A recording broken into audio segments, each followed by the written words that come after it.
আরাফাতের ময়দানে দোয়া মিস হয় না, দোয়া কবুল হয়। আমি আল্লাহর কাছে দোয়া করেছিলাম, আল্লাহ আমার আব্বা এবং আম্মার হজ করানোর আমার খুব ইচ্ছা, তো আমার সে শক্তি সামর্থ্য নাই, একজনকে করানোর টাকাও আমার কাছে নাই, আপাত দৃষ্টিতে সে টাকা আসার কোনো রাস্তাও নেই, কিন্তু তোমার খাজানায় তো অভাব নাই, আমি চাই তোমার কাছে তুমি ব্যবস্থা করে দাও।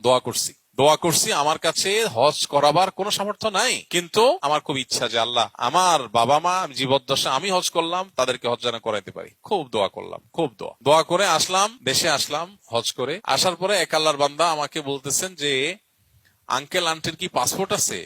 তাই বললাম না, থাকার কথা না, থাকলো আব্বার আছে মনে হয়, আম্মার থাকার কথা না। বলছে দুইটা একটু বানান, আমার একটু ইচ্ছা ওনাদের দুজনের হজ করার।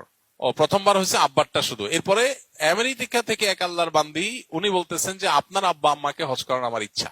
অর্থাৎ দুইজন লোক, একজন শুধু আব্বারটা, আরেকজন আব্বা আম্মা দুইজনেরটা। এবং পরবর্তী হজ আসার আগে আগে দোয়া কবুল হয়ে গেছে। আবার অনেক সময় দোয়া কবুল হতে দেরি হতে পারে, তাতে কি?